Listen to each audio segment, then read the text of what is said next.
আজকে বানালাম দই কাতলা। আমি কিভাবে বানালাম সেটাই তোমাদের সঙ্গে শেয়ার করছি। হাতে যদি তোমাদের মাত্র 5 মিনিট সময় থাকলেই হবে। রেসিপিটা এত সহজ এবং খুব কম সময়ের মধ্যে হয়ে যায়। শুধু মাছ ভাজা থাকলেই হয়ে যায়, আর কিছুই লাগে না গো সেরকম। এবং ঘরে থাকা সামান্য কিছু, যেমন গোলমরিচ, নুন, লেবু রস দিয়ে মাছগুলোকে একটু মাখিয়ে নেবে।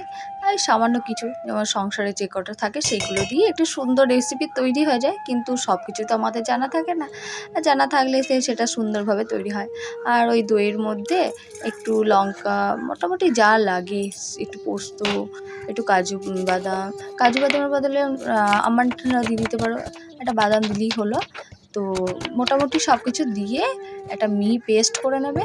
তো পেস্ট করার পর একটু পেঁয়াজ আর টমেটো, ওটাই একটু ভালো করে পেস্ট করে দেবে, কারণ পেঁয়াজটা লাগে। আর সঙ্গে সঙ্গে টমেটোটাও ওর সঙ্গে দিতে পারো, কিংবা আলাদাও পেস্ট করে নিতে পারো। এখানে আমি নুন, হলুদ, হলুদের ব্যবহার তো করবো না, শুকনো লঙ্কাও ব্যবহার করবো না, ওই পেস্টের সঙ্গে যখন যা দিয়েছিলাম। তো গোলমরিচের গুঁড়ো দিয়েছি, তো লেবু রস দিয়ে কিছুক্ষণ মতো রেখে দিয়েছিলাম। আর যেহেতু লেবু রস দেওয়া, তাই মাছগুলো একটু ভেঙে যাচ্ছে, মাছগুলোকে ভেজে তুলে নিলাম। এখানে গরম মশলা ফোড়নও দিয়ে দিতে পারো। দেখো, মাছগুলো কিন্তু হলুদ যাবে না ভাজাতে। এবার ওই পেঁয়াজ আর টমেটোর যে পেস্টটা করেছিলাম, তেলেতে ভালো করে একটু কষিয়ে নেবো।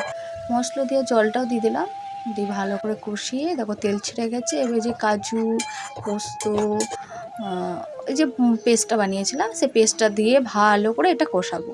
এবার একটু জল দিলাম, পেস্ট দেওয়া জলটা ভালো করে কষাতে থাকবো, যে ফুট হয়ে যাবে। আর একটু দেখো তেল ফুটটা হয়ে গেছে, ভালো করে কষানো হয়ে গেছে। পরিমাণ মতো জল দিয়েছি, বেশি জল দিইনি, যেহেতু এই রেসিপিটিতে জল বেশি ভালো লাগে না, ওই একটু গায়ে লাগা মতো। তোমরা যতটা পরিমাণ দিয়ে, মানে বাড়ির সদস্য বা সে অনুযায়ী দেবে, যেরকম খাবে। তো আমি বেশি দিইনি, কারণ বেশি দিলে এগুলো ভালো লাগে না। হয়ে গেছে, ডান। নামানোর মুখে গরম মশলা আর ঘি। তবে এটা না হলে ভালো লাগে না, গরম মশলা একটু দিতে হয়, আর ঘির গন্ধতে বেশ ভালো লাগে। এভাবে একদিন বানিয়ে নিও দই কাতলাটা। খুব সহজ, শুধু উপকরণ কটা জানা থাকলেই হবে। মাত্র 5 মিনিটের মধ্যেই হয়ে যায়। আর দেখতেও দেখো কত সুন্দর হয়েছে, লোভনীয় হয়েছে না? তো চলো, আবার চটপট একদিন বানিয়ে নিও বাড়িতে, এইভাবেই তৈরি করে নিও। আশা করি তোমাদের